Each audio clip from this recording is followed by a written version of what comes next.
Hey everyone, welcome to the Thursday live stream for studentloanjustice.org. My name is Alan Collins. We are Student Loan Justice. We are the oldest, largest, first, and only true grassroots group fighting only and absolutely for student loan justice. We've been doing this for 18 years now, ladies and gentlemen. I'm very sorry to have to report. Hope everybody is doing well out there in the world. If you have any questions or comments, and you can see us on Facebook and or Twitter, by all means, throw them out, and I'm very happy to read them aloud on air and bandy them about with you. So, ladies and gentlemen, tonight, I need to talk to you about something. This is a beware thing. So there's a new bankruptcy process that got announced last November, like 6 months ago. And it's not good, guys. It sounds good. It's not good. So there's a history to this.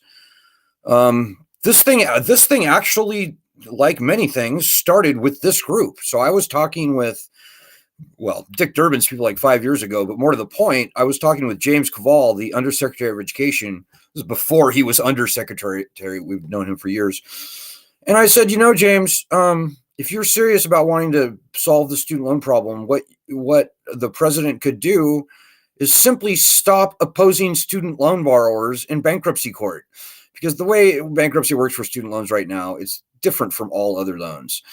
You file for bankruptcy, you have to file an adversarial proceeding, and you have to prove something called undue hardship in court before a judge. Undue hardship is, for all intents and purposes, impossible to prove, because you have to prove that you tried to pay, you can't pay, and that you will never be able to pay. And that third thing, that you will never be able to pay, you can't prove that.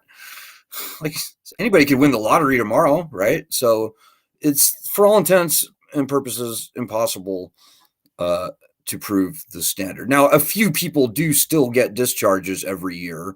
Of 150,000 people with student loans who file for bankruptcy every year, a handful, like single or low double digits, like 10, 15 people, will wind up getting a discharge, but it's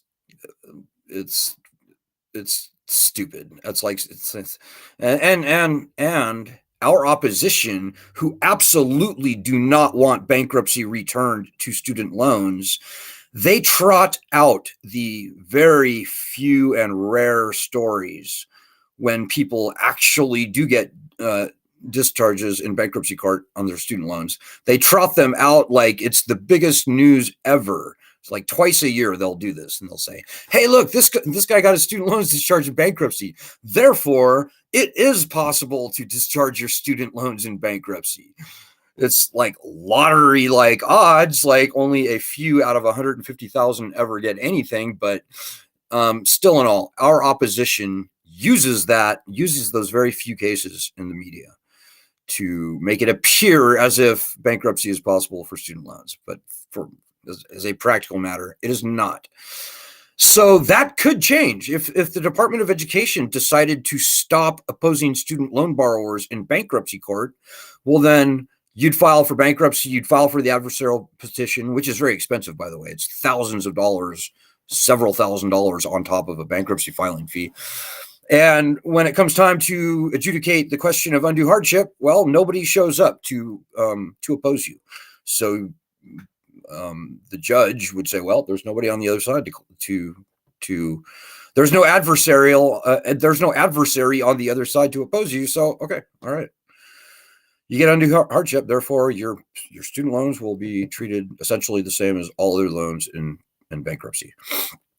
They could have done that. And we asked them to do that. I told James, like right after they announced that he had been selected to be undersecretary, and before he got confirmed, that they should do that. And he assured me that they would. Well, last November, after many, many months, years actually, of waiting for that to happen, what we got was this new bankruptcy process. And guys, I'm just here to tell you, it sucks. It's not what I just said. What it is the Department of Education becoming essentially the final and only arbiter of the determination of undue hardship. So in other words, undue hardship still remains in place. And as hard as that has ever been to get past, that's essentially still true. What the Department of Education and the Justice Department have done is said that, well, instead of going before a judge to go against an adversary to prove undue hardship, you're going to fill out this intake form for the Department of Education. And we, the Department of Education, the bureaucrats, and probably their contractors, we are going to determine whether we would whether we agree that you indeed have undue hardship or not. Now, ladies and gentlemen, this is the very same Department of Education who, with its contractors, people from places like ECMC, they have opposed student loan borrowers across the board over years and decades running for the most petty things you can imagine. They've opposed people on their bankruptcy petitions for things like going to McDonald's on Sundays. That's a frivolous expense. Or having a 15-year-old son who would be able to begin working soon and help his mom pay off her student loans. So this is a Department of Education who, with its contractors, like the people at ECMC, they have no interest, desire, or intentions of approving many or maybe even any undue hardship requests.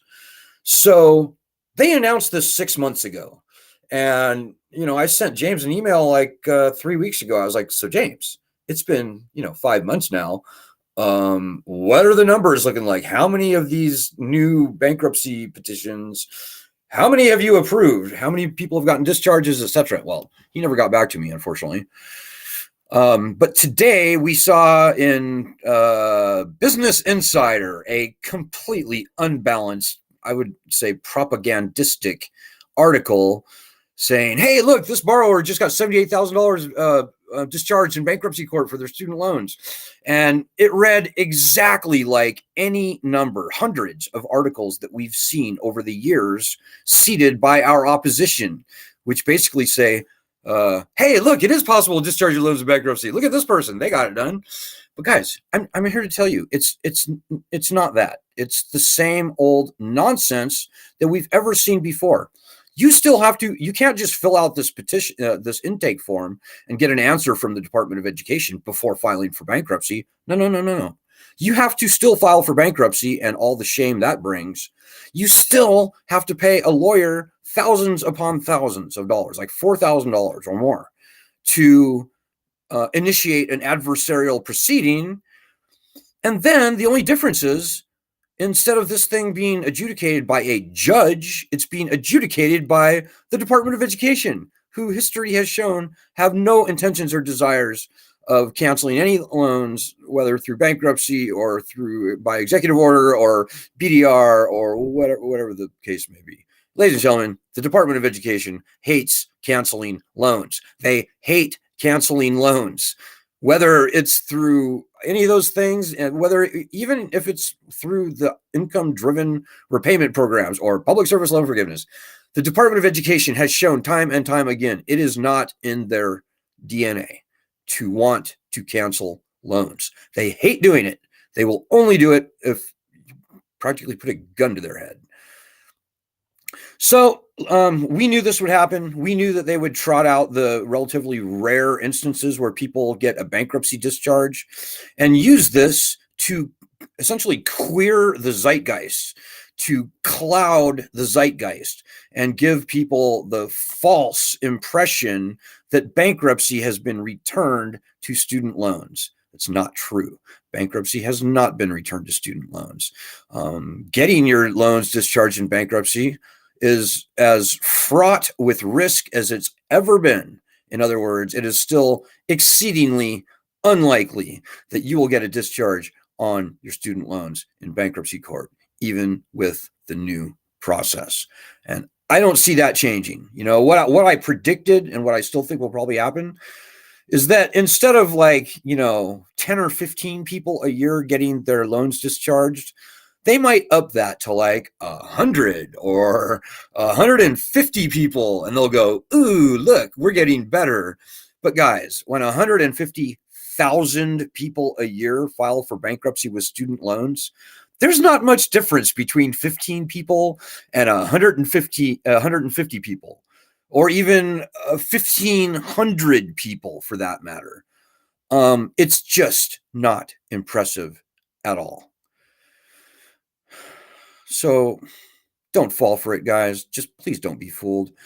The media has been completely wrecked.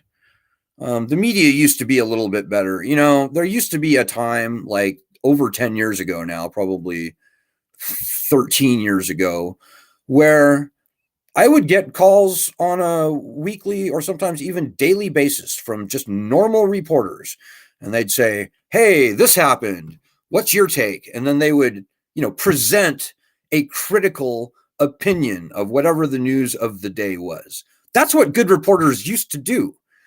Like the government would say one thing and they go, okay, well, that sounds good. Let's see what other people have to say. And they'd get they do a balanced job in reporting on these sorts of things.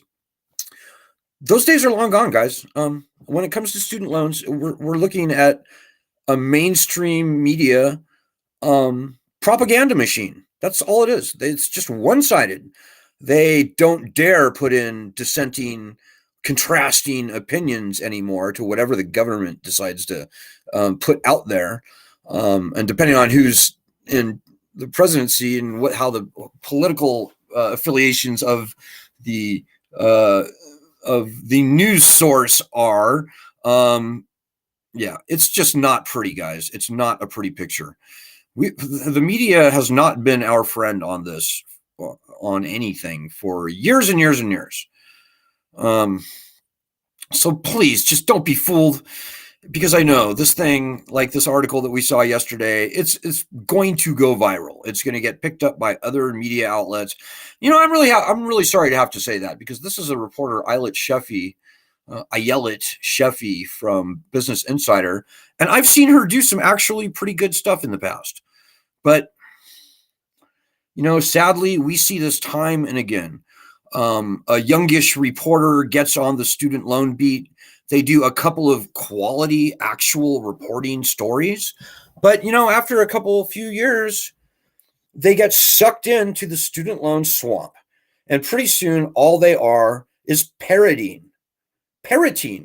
the corporate or the government line. And I'm very sorry to have to say that, but I've seen it so many times now. It's just sad to see and hard to watch, and it does not help at all. It hurts. Democracy dies in the darkness, as they say. So anyways, I'm looking for your questions and comments right now. I'm going to wrap it up early tonight. Sorry for the late start, by the way. But I'm glad to see there's at least a few people here tonight. So let me do a quick refresh. Hey guys, I'm headed to Nashville, Tennessee to buy the new student loan justice van I'm headed to Rhinelander tomorrow. I'm flying out on Saturday, and then I'm going to drive back shortly after I get the vehicle. We still need some donations, guys. While we were saving up for that van, we let our other stuff lag. So if you would please if you could please donate, please do that. We got 0 donations in yesterday.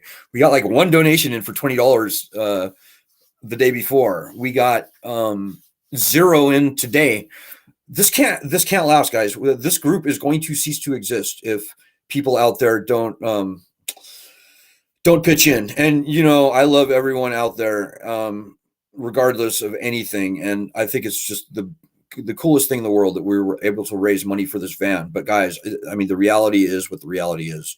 So please donate so I can shut up about it. I hate fundraising, and I suck at fundraising. So please just make it easier on me, if you would, please. We're fighting our ass off on this end, guys, and we can do it on very little, but we cannot do it on nothing. I mean, we cannot. We're going to cease to exist in a couple months or less at the rate that we're getting donations in right now. So anyways, hey, so Victoria's with us tonight. Hey, Victoria, how are you? Are you in Arizona, Victoria? I'm never sure about that. Victoria says, Alan, are you going to need a place to crash on your way back to Rhinelander? I have a couch you can crash on in Evanston, Illinois, or no, Evanston, Indiana or Illinois. I also have a place to park a new van too. Cool. It's not going to be a new van. It's going to be a used van, but, Chicago. Okay, good. Maybe. I think I'm going to probably drive up through Akron, and there's a couple of people there there's some old friends that I want to see, old time studentloanjustice.org members. But I will be coming back up through Chicago. So depending on whether I do a straight shot or whether I need a place to crash, between Akron and Rhinelander, I will keep that in mind. So put a pin in that. And thank you, by the way. And I love visiting people on the road, by the way. We're going to be driving all over the place starting this summer. So if you've got a couch that I can crash on when I come through, keep me in mind. I'm a pleasant guest and a fine conversationalist, in my own humble opinion. I don't get out much, so I love to talk to people and stuff. Hey, Victoria, how are you?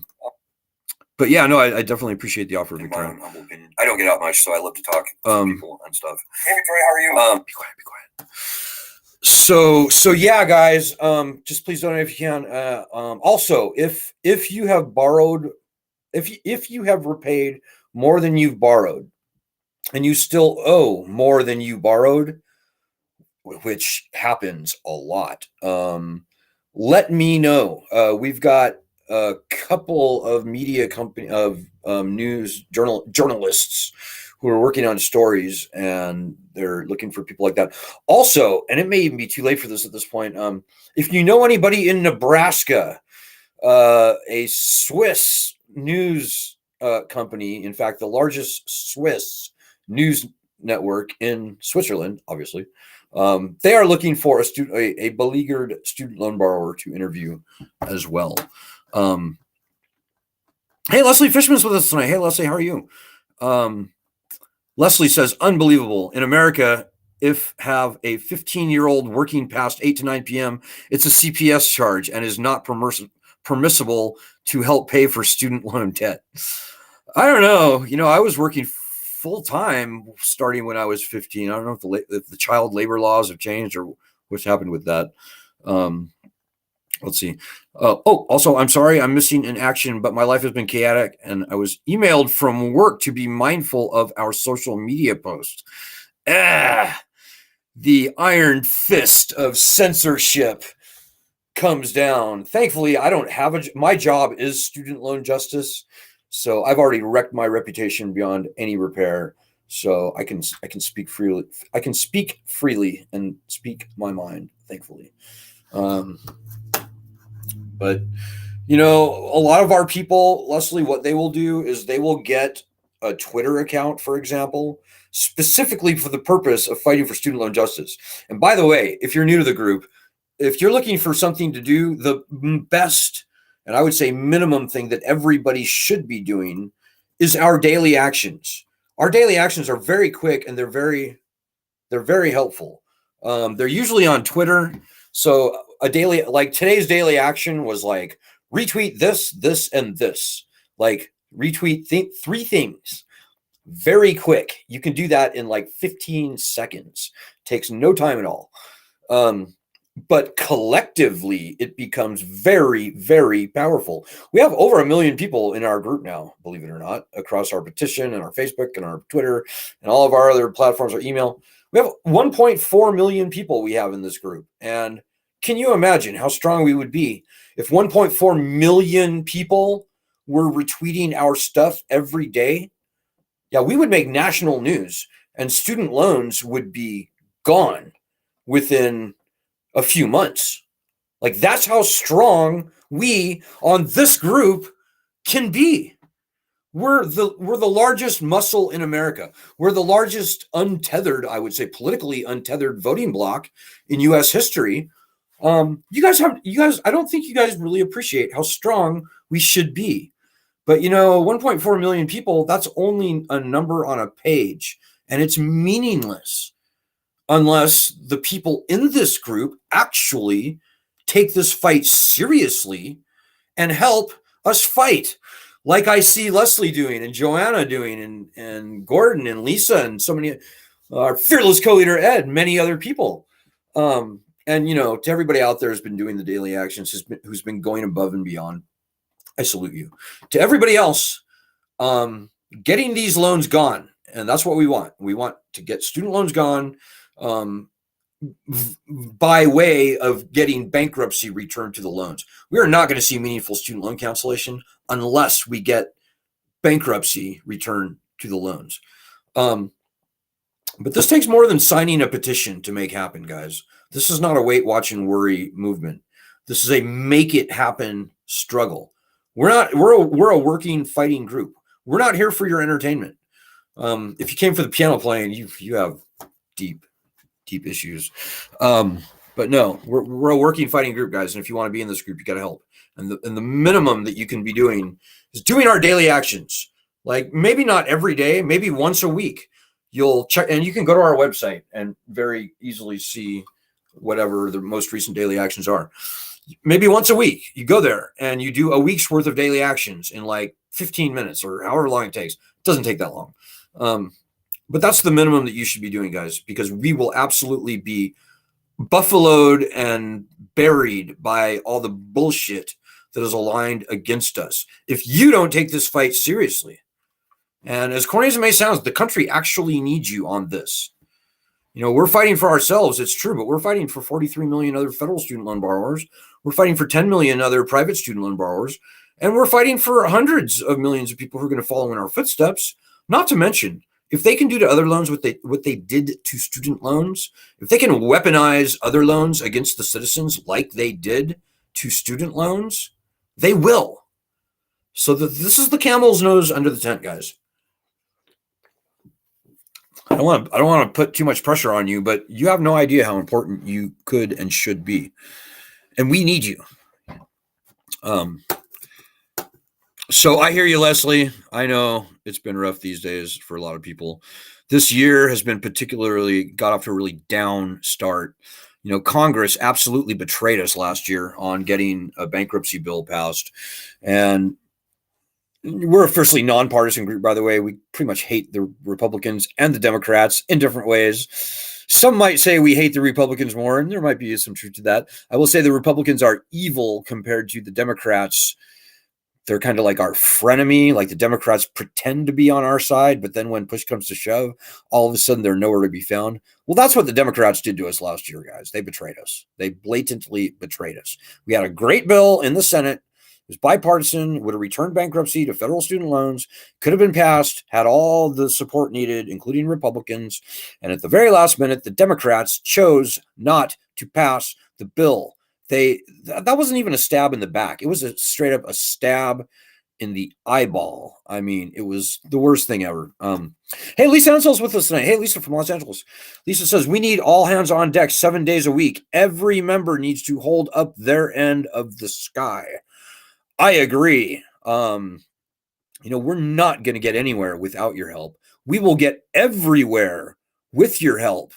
And you can't count on the other nonsense, fake, even corrupted groups out there claiming to be fighting for us. They're not. They will never solve this problem. Half or more than them, in fact, more than half of them, they're making too much money off of your ass and out of this problem to actually want to solve this problem. They are pimping this problem. And that's not a racial slur, by the way. I got accused by someone at the Young Invincibles of making a racist comment because I said that her group, Young Invincibles, are pimping the student loan problem, and they are. So whatever you want to call it, the other groups are essentially fake dudes. Some of them even do business deals with the collection industry, and not naming any names. But anyways, I can't speak for the other groups. I honestly don't really care about the other groups. I know that this group right here is fighting the right battle, fighting this battle the way it needs to be fought. And we have done extraordinary things. We've accomplished massive things over the past 18 years, certainly, but especially over the past 3 years. We know what it takes to win this battle, guys, and you're in the right place. But you've got to help us fight. And that all starts by, at a minimum, doing, our daily actions. Hey, Joanna Kearns with us tonight. Speaking of Joanna from Florida, good evening. I am still waiting to get my form in the mail to get a meeting scheduled. Okay, good. I'm not going to say who with. I don't like to tell people who we're going to meet with. I honestly don't even like to tell people who we met with because spies and stuff like that. But suffice it to say, we are trying to meet with every member of Congress, every senator, every House rep. And we'd like to do it before, say, the end of summer, before like July 4th. That's a lot of meetings. Now, we're doing a lot of meetings. Tomorrow, this week, generally.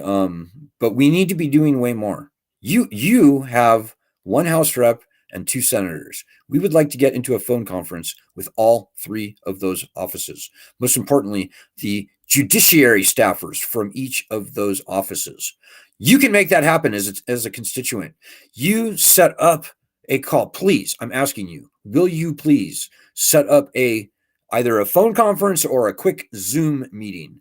Doesn't have to be formal, doesn't have to be a big deal, just a casual conversation with you, me, and them. And just those 3 people is enough. Maybe we could bring in a few more if we really want to, but we don't need to make a big deal about it. We've got to get into a meeting with their judiciary staffers. So if you can set that up, and you can say that you want to bring me in. My name is Alan Collinge, ALAN COLLINGE.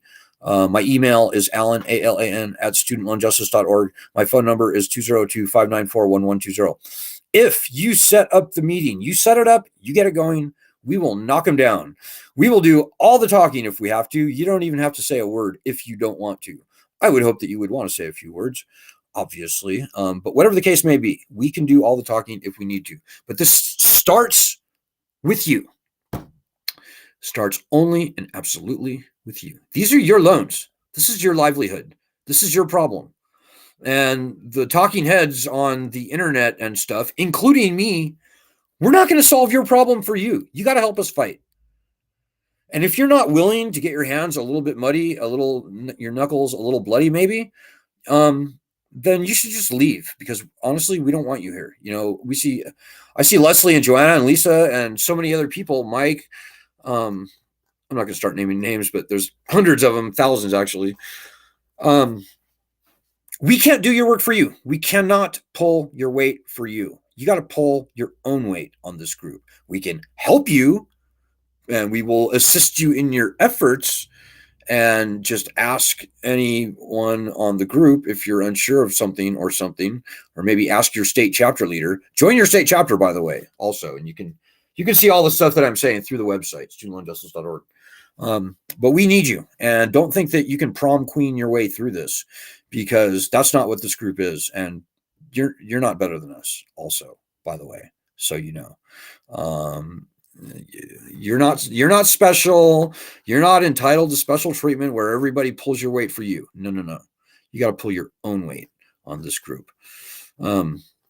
So we are going places, guys. Things are happening A lot of things are happening behind the scenes more than in front of the scenes lately. But you know, some of the most important things happen behind the scenes, and you never know when you're going to be the guy who finds himself in the exact right spot at the exact right time. This is a very unstable lending system, guys. It's catastrophically failed, but it is teetering. So it only takes one little tiny push in the right place at the right time, maybe by the right person, to finally win this battle. And that could and should be you that makes that happen. So it's actually a very exciting time. It's a very hopeful time.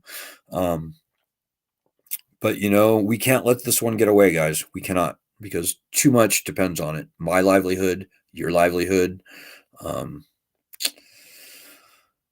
And I don't want to put it on too thick, but I think really the future of the country as a whole really kind of depends on our success or otherwise. I'm not going to say the F word. I only want to succeed, and you should feel the same way. And you should know that this is exactly the place where you need to be. You need to help. You can't watch it happen. You can't wait, watch, and worry and wring your hands. And you know, hopes and prayers are great, and I encourage everyone to have hope and to say prayers. Absolutely, but it takes effort. It takes a little bit of work. And I don't think that's too much to ask to get your life back. Do you? I hope you agree. I hope you'll join us tomorrow. I'll be back on Friday, which is tomorrow. I'll be on the road, but I'll figure out a way to make it happen. So good luck out there. Hang in there. Fight the fight. Do our daily actions. Please donate, and please just make so I can shut up about it. And good luck. Godspeed, and God bless everyone.